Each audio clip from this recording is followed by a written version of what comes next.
Hello दोस्तों, आज हम डिस्कस करने वाले हैं AGTA का प्रैक्टिस सेट। तो दोस्तों, आज का जो टॉपिक है वो है एग्रोनॉमी का। इससे पहले दोस्तों हमने एग्रोनॉमी के 350 क्वेश्चन डिस्कस कर चुके हैं। आज दोस्तों हम उसके आगे के क्वेश्चन डिस्कस करने वाले हैं। हम दोस्तों एग्रोनॉमी के टोटल 1000 क्वेश्चन डिस्कस करने वाले हैं। तो दोस्तों, आज का जो क्वेश्चन है, क्वेश्चन नंबर है 352। क्वेश्चन है, बुशनिंग प्रक्रिया की जाती है किस में? गेहूं में, धान में, मक्का में, बाजरा में। तो दोस्तों, इसका जो राइट आंसर है वो ऑप्शन बी। जो बुशनिंग की प्रक्रिया है वो दोस्तों धान में की जाती है। अगला क्वेश्चन है, एक किसान जिसके पास 2 हेक्टेयर भूमि है वो किसान किस वर्ग के अंतर्गत आता है? छोटा या लघु किसान, मध्यम किसान, सीमांत किसान या बड़ा किसान? तो दोस्तों, इसका जो राइट आंसर है वो है ऑप्शन ए, छोटा या लघु किसान कहलाता है जिसके पास 2 हेक्टेयर भूमि होती है। अगला क्वेश्चन है, अंतः फसल प्रणाली में गेहूं और सरसों का अनुपात होता है 9:1, 8:1, 9:2, 8:2। तो दोस्तों, इसका जो राइट आंसर है वो है ऑप्शन ए, 9:1 रखा जाता है। अगला क्वेश्चन है, बाजरा में परागण होता है। बाजरा में परागण होता है स्वपरागण, परपरागण, उपरोक्त दोनों, और ऑप्शन डी है इनमें से कोई नहीं। तो दोस्तों, इसका जो राइट आंसर है वह है ऑप्शन बी, परपरागण होता है बाजरे में। अगला क्वेश्चन है, क्वेश्चन नंबर 356। सोयाबीन के बीजों को कितनी गहराई पर बोया जाता है? 1 से 2 सेंटीमीटर पर, 3 से 5 सेंटीमीटर पर, 6 से 7 सेंटीमीटर, और ऑप्शन डी है 6 से 8 सेंटीमीटर की गहराई पर। तो दोस्तों, इसका जो राइट आंसर है वो है ऑप्शन बी, सोयाबीन के जो बीज हैं उनको दोस्तों 3 से 5 सेंटीमीटर गहराई पर बोए जाते हैं। अगला क्वेश्चन है, एगमार्क का संबंध किससे है? एगमार्क का संबंध किससे है? एगमार्क का संबंध किससे है? पैकेजिंग से, प्रक्रियाकरण से, गुणवत्ता से, और ऑप्शन डी है उपरोक्त में से कोई नहीं। तो दोस्तों, इसका जो राइट आंसर है वो है ऑप्शन सी, एक मार्क का जो संबंध है वो दोस्तों गुणवत्ता से है। अगला क्वेश्चन है, क्वेश्चन नंबर 358। गेहूं फसल के लिए उपयोगी जैविक उर्वरक है राइजोबियम, नील हरी शैवाल, एजोक्टोबैक्टर और एजोला। तो दोस्तों, इसका जो राइट आंसर है वो है ऑप्शन सी, एजोक्टोबैक्टर। अगला क्वेश्चन है, कृषि में महिलाओं के लिए राष्ट्रीय अनुसंधान केंद्र स्थित है। महिलाओं के लिए राष्ट्रीय अनुसंधान केंद्र स्थित है। कहाँ स्थित है? हैदराबाद में, भुवनेश्वर में, नई दिल्ली में, और ऑप्शन डी है मुंबई में। तो दोस्तों, इसका जो राइट आंसर है वह है ऑप्शन बी, भुवनेश्वर में स्थित है। अगला क्वेश्चन है, ग्वार की बीज दर कितनी है प्रति हेक्टेयर? पहला ऑप्शन है 15 से 20 किलोग्राम प्रति हेक्टेयर, 30 से 35 किलोग्राम प्रति हेक्टेयर, 25 से 30 किलोग्राम प्रति हेक्टेयर, और ऑप्शन डी है 10 से 12 किलोग्राम प्रति हेक्टेयर। तो दोस्तों, इसका जो राइट आंसर है वह है ऑप्शन ए, ग्वार की जो बीज दर है 15 से 20 किलोग्राम प्रति हेक्टेयर है। अगला क्वेश्चन है आरंडी के बीज में औसत तेल की मात्रा कितनी होती है? 20%, 47%, 26% कि 38%? तो इसका जो राइट आंसर है वो है ऑप्शन बी। आरंडी के तेल में 47% तेल पाया जाता है। अगला क्वेश्चन है अनवीकरणीय ऊर्जा का स्रोत है, यानी कि नॉन रिन्यूएबल ऊर्जा है। तो दोस्तों पहला ऑप्शन है पुनः प्राप्त किया जा सकता है, यानी कि पुनः प्राप्त किए जा सकते हैं, उपयोग करने पर हमेशा समाप्त हो जाते हैं, पुनः उपयोग किए जा सकते हैं, इनमें से कोई नहीं। तो इसका जो राइट आंसर है वो ऑप्शन बी, उपयोग करने पर हमेशा समाप्त हो जाते हैं। अगला क्वेश्चन है बायोडीजल प्राप्त किया जा सकता है कोयले से। ऑप्शन ए है कोयले से, ऑप्शन बी है जेट्रोफा से, ऑप्शन सी है मक्का से, ऑप्शन डी है गन्ना से। तो दोस्तों इसका जो राइट आंसर है वो ऑप्शन बी, जेट्रोफा से प्राप्त किया जाता है बायोडीजल। अगला क्वेश्चन है गोबर गैस संयंत्र में पाचन प्रक्रिया होती है। पहला ऑप्शन है अवायवीय पाचन, अपघटन, ऑक्सीकरण और ऑप्शन डी है वायवीय पाचन। तो इसका जो राइट आंसर है वो ऑप्शन ए, अवायवीय पाचन। अगला क्वेश्चन है एथेनॉल प्राप्त किया जाता है। एथेनॉल किससे प्राप्त किया जाता है? तो दोस्तों जो एथेनॉल है वो दोस्तों गन्ने से प्राप्त किया जाता है। अगला क्वेश्चन है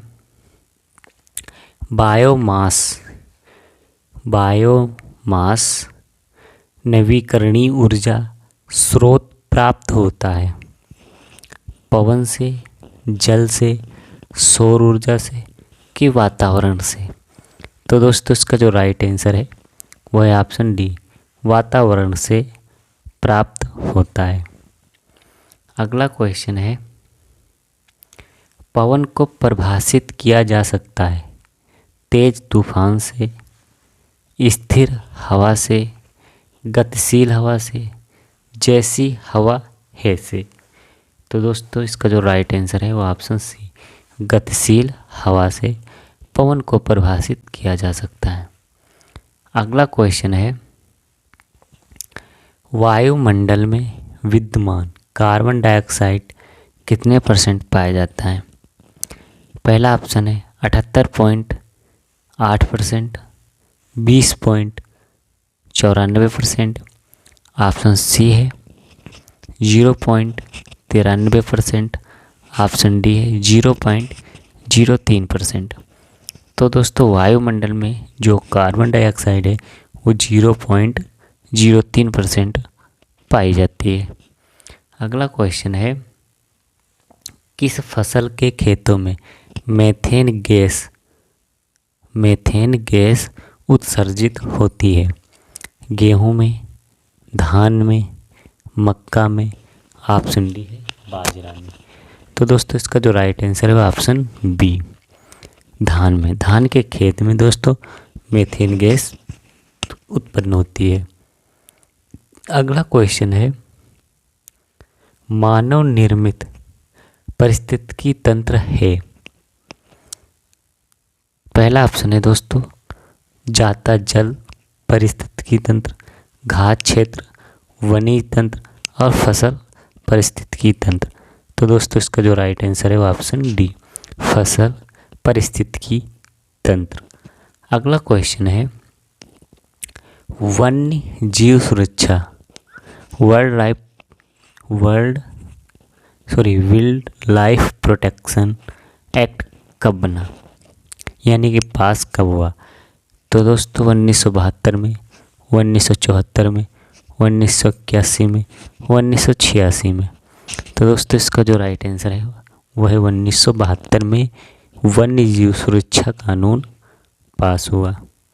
अगला क्वेश्चन है इनमें से कौन सा नवीनीकरण ऊर्जा का स्रोत है? सीएनजी, बायोगैस, प्राकृतिक गैस, एलपीजी। तो दोस्तों इसका जो राइट आंसर है वो है ऑप्शन बी, बायोगैस। अगला क्वेश्चन है, पर्यावरण सुरक्षा कानून पास हुआ कब? 1974 में, 1972 में, 1986 में कि 1981 में? तो इसका जो राइट आंसर है वो है ऑप्शन सी, 1986 में पर्यावरण सुरक्षा कानून पास हुआ। अगला क्वेश्चन है, जब एक जीव दूसरे का भक्षण करता है तो किसका ह्रास होता है? ऊर्जा का, भोजन का, रसायन का कि गैस का? तो दोस्तों इसका जो राइट आंसर है वो ऑप्शन ए, ऊर्जा का ह्रास होता है। अगला क्वेश्चन है क्वेश्चन नंबर 376, आवनीकरण से बढ़ावा मिलता है, यानी कि डिफॉरेस्टेशन से बढ़ावा मिलता है पर्यावरणीय असंतुलन को, मृदा अपरदन को, मरुस्थलीकरण को कि उपरोक्त सभी? तो इसका जो राइट आंसर है वो है ऑप्शन डी, उपरोक्त सभी। अगला क्वेश्चन है, नवीकरणीय ऊर्जा का स्रोत कौन सा है? कोयला, petroleum, option C A B दोनों, ऑप्शन डी है इनमें से कोई नहीं? तो दोस्तों इसका जो राइट आंसर है वो ऑप्शन डी, इनमें से कोई नहीं। अगला क्वेश्चन है, भारत में हरित क्रांति का मुख्य स्रोत क्या था? उचित फसल प्रबंधन, सिंचाई के साधन, उर्वरकों का उपयोग, गेहूं और धान की बोनी प्रजातियां? तो इसका जो राइट आंसर है वो है ऑप्शन डी, गेहूं और धान की बोनी प्रजातियां। अगला क्वेश्चन है, एरोइंग से क्या तात्पर्य है? एरोइंग से क्या तात्पर्य है? धान में बाली का निकलना, केले में फूल बनना, गन्ने में फूल बनना, प्याज में फूल बनना? तो दोस्तों जो एरोइंग है वो दोस्तों गन्ने में फूल बनना से तात्पर्य है, यानी कि गन्ने में जब फूल निकल आता है तो उस क्रिया को एरोइंग कहते हैं, या उस प्रोसेस को एरोइंग कहते हैं। अगला क्वेश्चन है, किस फसल की रेटिंग महत्वपूर्ण है? जूट की, प्याज की, अमरूद की, केला की? तो दोस्तों इसका जो राइट आंसर है वो ऑप्शन है, जूट की। जूट की फसल की रेटिंग सबसे महत्वपूर्ण है। अगला क्वेश्चन है, निम्न में से किस फसल में मिट्टी चढ़ाने की संतुति नहीं की जाती है? यानी कि किस फसल में मिट्टी नहीं चढ़ाई जाती? कपास में, आलू में, गन्ने में, चुकंदर में? तो दोस्तों इसका जो राइट आंसर है वो ऑप्शन है, कपास में। कपास में दोस्तों मिट्टी नहीं चढ़ाई जाती, बाकी आलू, गन्ना और चुकंदर में दोस्तों मिट्टी चढ़ाई जाती है। अगला क्वेश्चन है, गन्ने की 2 पंक्तियों के मध्य उड़द की एक पंक्ति बोना किसका एग्जाम्पल है? रिले क्रॉपिंग का, मिलवा खेती यानी कि मिक्स क्रॉपिंग का, ऑप्शन सी है जोड़ी खेती का, ऑप्शन डी अंता खेती का? तो दोस्तों इसका जो राइट आंसर है वो ऑप्शन डी, अंता खेती का एग्जाम्पल है। अगला क्वेश्चन है, फ्लैक्स किसका रेशा है? कपास का, अलसी का, सनई का कि जूट का? तो दोस्तों अलसी के रेशे को फ्लैक्स कहा जाता है। अगला क्वेश्चन है, 10 वर्ग मीटर क्षेत्र के लिए 10 वर्ग मीटर क्षेत्र बोने के लिए 100 किलोग्राम प्रति हेक्टेयर की दर से कितने बीज की मात्रा लगेगी? 10 केजी, 1 केजी, 100 ग्राम कि 10 ग्राम? तो दोस्तों इसका जो राइट आंसर है वो ऑप्शन सी, 100 ग्राम बीज की आवश्यकता होगी। अगला क्वेश्चन है, आलू के प्रजनन केंद्र पर्वतीय क्षेत्रों में क्यों स्थित है? क्योंकि आलू पर्वतीय क्षेत्रों में अच्छा उगता है, पर्वतीय क्षेत्रों में आलू की गुणवत्ता अच्छी होती है। पर्वतीय क्षेत्रों में आलू पूरे साल उगता है। और ऑप्शन डी है, आलू का मैदानी क्षेत्रों में फूल नहीं बनता। तो दोस्तों इसका जो राइट आंसर है वो ऑप्शन डी, आलू का जो मैदानी क्षेत्र है उसमें फूल नहीं बनता इसीलिए। अगला क्वेश्चन है, करंट मीटर द्वारा मापा जाता है क्या? विद्युत धारा, जल प्रवाह की गति, वर्षा की जल प्रवाह की गहराई। तो दोस्तों इसका जो राइट आंसर है वो ऑप्शन बी, जल प्रवाह की गति करंट मीटर द्वारा मापी जाती है। अगला क्वेश्चन है, स्थिर जल माप की इकाई क्या है? स्थिर जल मापने की इकाई क्या है? लीटर प्रति मिनट, घन मीटर, वर्ग मीटर, किलोग्राम प्रति मिनट। तो दोस्तों इसका जो राइट आंसर है वो ऑप्शन बी, घन मीटर। अगला क्वेश्चन है, एक पाइप में 0.4 घन मीटर प्रति मीटर की दर से पानी बह रहा है, तो 5 मिनट में बहने वाला कुल पानी कितना होगा? 2000 लीटर, 2400 लीटर, 3000 लीटर कि 1200 लीटर। तो दोस्तों इसका जो राइट आंसर है वो है ऑप्शन ए, 2000 लीटर कुल पानी बहेगा। अगला क्वेश्चन है, मध्यम सिंचाई परियोजना का सिंचित क्षेत्र होता है 500 हेक्टेयर तक, 500 से 2000 यानी कि 500 से 2000 हेक्टेयर तक, 2000 से 10 हेक्टेयर तक, और ऑप्शन डी उपरोक्त में से कोई नहीं। तो दोस्तों मध्यम सिंचाई परियोजना का जो एरिया है वो कितना होता है दोस्तों? 2000 से 10 हेक्टेयर।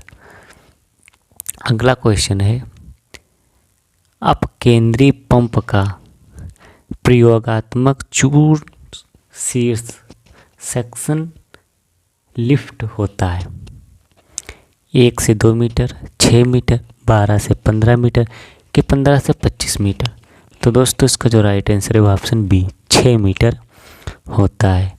अगला क्वेश्चन है, खुला पात्र वाष्प मापी, खुला पात्र वाष्प मापी निम्न मापने के लिए किया जाता है?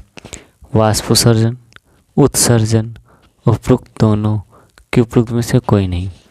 तो दोस्तों इसका जो राइट आंसर है उपरोक्त में से कोई नहीं। अगला क्वेश्चन है,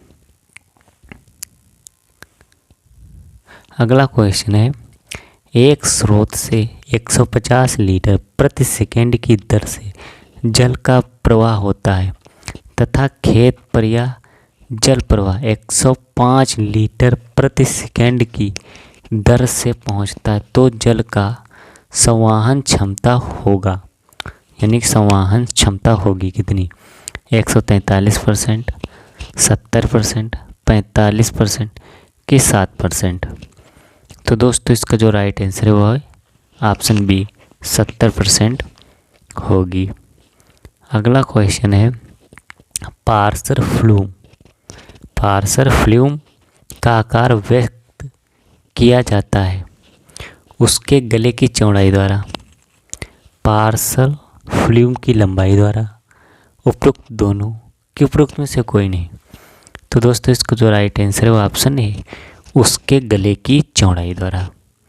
अगला क्वेश्चन है, निम्न में से कौन सा तेल सामान्य रूप से खाने योग्य नहीं है? सरसों का, मूंगफली का, अलसी का कि सूरजमुखी का? तो दोस्तों इसका जो राइट आंसर है वो है ऑप्शन सी, अलसी का तेल। अगला क्वेश्चन है, भारत में किस फसल का क्षेत्रफल सर्वाधिक है? गेहूं का, गन्ने का, धान का, ज्वार का? तो दोस्तों इसका जो राइट आंसर है वो ऑप्शन सी, धान का क्षेत्रफल सबसे अधिक है। अगला क्वेश्चन है, फसल का नाम बताइए जिससे अन्य की अपेक्षा भिन्न पादप भाग रेशे के रूप में प्रयोग होता है? सनई, जूट, पटसन, कपास? तो दोस्तों इसका जो राइट आंसर है वो ऑप्शन डी, कपास। अगला क्वेश्चन है, मक्का, गेहूं, गन्ना, पेंडी फसल चक्र की सघनता है कितनी? 133%, 150%, 167% और 200%। तो दोस्तों इसका जो राइट आंसर है वो है ऑप्शन ए, मक्का, गेहूं, गन्ना, पेंडी इसकी जो फसल चक्र की जो सघनता है वो कितनी है दोस्तों? 133%। अगला क्वेश्चन है, दलहन फसलों में खरपतवार नियंत्रण के लिए रसायन का नाम बताइए। लासा, मच्छेटी, डीडीटी की बीएचसी। तो दोस्तों इसका जो राइट आंसर है वो है ऑप्शन ए, लासो। अगला क्वेश्चन है, निम्न में से सबसे उपयुक्त फसल चक्र छांटिए। धान गेहूँ, मक्का गेहूँ, मूंग गेहूँ और ऑप्शन डी है मक्का आलू गन्ना। तो दोस्तों इसका जो राइट आंसर है वो है ऑप्शन सी, मूंग और गेहूँ। अगला क्वेश्चन है क्वेश्चन नंबर 400, भारत में सबसे अधिक गेहूँ उत्पादकता किस राज्य में है? उत्तर प्रदेश में, हरियाणा में, राजस्थान में कि पंजाब में? तो दोस्तों इसका जो राइट आंसर है वह है ऑप्शन डी, पंजाब में गेहूं का सबसे ज़्यादा या गेहूं की सबसे अधिक उत्पादकता होती है। तो दोस्तों ये थे आज के 50 क्वेश्चन जो परीक्षा की दृष्टि से बहुत ही महत्वपूर्ण है। Thank you for watching video.